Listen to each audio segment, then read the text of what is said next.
Hello hi Raziya Shihab ചാനലിലേക്ക് എല്ലാവർക്കും സ്വാഗതം. അപ്പോൾ ഇന്ന് നമ്മളിവിടെ ഉണ്ടാക്കിയിട്ടുള്ളത് പച്ച ചെറുനാരങ്ങ കൊണ്ട് ഒരു കിടിലൻ അച്ചാർ റെസിപ്പിയാണ് കേട്ടോ. അപ്പോൾ നമ്മളിതാ കുറച്ചുകൂടെ പച്ച ചെറുനാരങ്ങ എടുത്തിട്ടുണ്ട്, അതെല്ലാം ചെറുതായിട്ടൊന്ന് കട്ട് ചെയ്തെടുത്തിട്ടുണ്ട്. ഇനി നമ്മൾ ആ കട്ട് ചെയ്തത് കുക്കറിലേക്ക് ഇട്ട് കൊടുക്കാം. അതിനുശേഷം നമുക്കിതിലേക്ക് പാകത്തിന് ഉപ്പ് ചേർത്ത് കൊടുക്കാം. ഞാനിവിടെ 1 ടീസ്പൂൺ ഉപ്പ് ചേർത്ത് കൊടുക്കുന്നുണ്ട്. ഇനി ഇത് കുക്കറൊന്ന് അടിച്ചിട്ട് ഒരു 2 വിസിലടിക്കുക കേട്ടോ. 2 വിസിലടിക്കുമ്പോഴത്തേനും നമ്മുടെ ചെറുനാരങ്ങ നന്നായിട്ടൊന്ന് വെന്തിട്ടുണ്ടാവും. ഇനി നമ്മളിതാ ഒരു പാത്രം അടുപ്പത്ത് വെച്ചിട്ടുണ്ട്. അതൊന്ന് ചൂടായി കഴിയുമ്പോൾ അതിലേക്ക് കുറച്ച് ഓയിൽ ഒഴിച്ചു കൊടുക്കാം. ഇനി ഓയിലൊന്ന് നന്നായി ചൂടായി കഴിയുമ്പോൾ നമുക്കിതിലേക്ക് 1 ടീസ്പൂൺ കടുക് ചേർത്ത് കൊടുക്കാം. വളരെ ഈസി ആയിട്ടാണ് നമ്മൾ ഈ പച്ച ചെറുനാരങ്ങ അച്ചാർ ഇവിടെ ഉണ്ടാക്കുന്നത്. എല്ലാവരും ഇതുപോലെ ഒന്ന് ട്രൈ ചെയ്ത് നോക്കാം കേട്ടോ. പിന്നെ ഇതിലേക്ക് ഞാനിതാ ഒരു കഷ്ണം ഇഞ്ചിയും കുറച്ച് വെളുത്തുള്ളിയൊക്കെ ഒന്ന് ചതച്ചെടുത്തിട്ടുണ്ട്. നന്നായിട്ട് ഒന്ന് ചതച്ചെടുത്തിട്ടുള്ളതാണ്. അത് ഇതിലേക്ക് ചേർത്ത് കൊടുത്തിട്ടൊന്ന് മിക്സ് ചെയ്ത് എടുക്കുന്നുണ്ട്. പിന്നെ ഇതിലേക്ക് 1 ഇല കറിവേപ്പില ചേർത്ത് കൊടുക്കാം.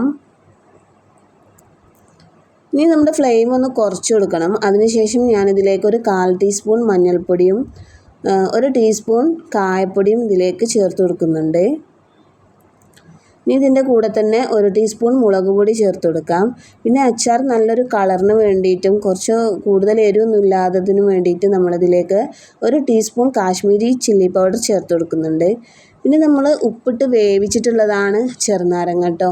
അപ്പോൾ അതിനനുസരിച്ചിട്ട് ഉപ്പ് നോക്കിയിട്ടൊക്കെ ഉപ്പിട്ട് കൊടുത്താൽ മതിയാവും. ഞാനിതിലേക്ക് ഒരു 1/4 ടീസ്പൂൺ ഉപ്പും കൂടെ ഇതിലേക്ക് ചേർത്ത് കൊടുത്തിട്ടുണ്ട്.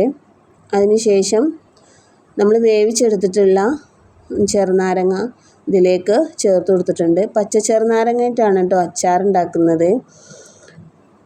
അപ്പോൾ നമ്മൾ ഇത് ഉണ്ടാക്കുന്ന സമയത്ത് കുറച്ചൊരു കയ്പ്പ് ഉണ്ടാവും, എന്തായാലും ചെറുനാരങ്ങയ്ക്ക് ഉണ്ടാവും.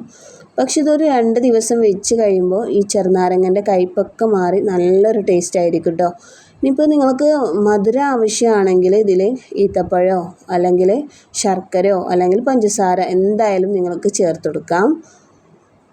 പിന്നെ ഇതിലേക്ക് കുറച്ച് വിനാഗിരിയും ചേർത്ത് കൊടുക്കുന്നുണ്ട്. അച്ചാർ കുറച്ച് മധുരത്തിനാണെങ്കിൽ നിങ്ങൾക്കത് എന്തായാലും ഒന്ന് ചേർത്ത് കൊടുക്കാം കേട്ടോ. അപ്പോൾ നല്ലൊരു ടേസ്റ്റ് ആയിരിക്കും. ഞാനിതിലേക്കൊരു 4 ഈത്തപ്പഴം അടിച്ചെടുത്തിട്ട് ഇതിലേക്ക് ചേർത്ത് കൊടുത്തിട്ടുണ്ട്, പക്ഷേ അത് കാണിക്കാൻ പറ്റിയിട്ടില്ല. അപ്പോൾ നിങ്ങൾക്ക് എന്താണോ മധുരത്തിന് ആവശ്യം അത് ഇട്ട് കൊടുക്കാം. അതിനുശേഷം അച്ചാറൊന്ന് നന്നായി തെളിച്ചതിന് ശേഷം നമുക്ക് ഫ്ലെയിമൊക്കെ ഓഫ് ചെയ്ത് നമ്മുടെ അച്ചാർ ഇതവിടെ റെഡി ആയിട്ടുണ്ട് കേട്ടോ. നല്ലൊരു ടേസ്റ്റി ആയിട്ടുള്ളൊരു അച്ചാറാണ്. പക്ഷേ നിങ്ങളിത് ഉണ്ടാക്കി കഴിഞ്ഞാൽ പാട് ഇത് കൂട്ടുമ്പോൾ ചെറിയൊരു കയ്പ്പൊക്കെ ഉണ്ടാവും. അതുകൊണ്ട് 2 ദിവസം ഇത് മാറ്റി വെച്ചിട്ട് അതിന് ശേഷം ഇതൊന്ന് കഴിച്ചു നോക്കൂ കേട്ടോ. നല്ലൊരു ടേസ്റ്റ് ആയിരിക്കും. എല്ലാവരും ട്രൈ ചെയ്ത് നോക്കുക, എന്നിട്ട് ഫീഡ്ബാക്ക് അറിയിക്കുക. അപ്പോൾ ഇന്നത്തെ വീഡിയോ ഇത്രയേ ഉള്ളൂ കേട്ടോ. പുതിയൊരു വീഡിയോയുമായി നമുക്ക് വീണ്ടും കാണാം. അതുവരേക്കും ഗുഡ് ബൈ.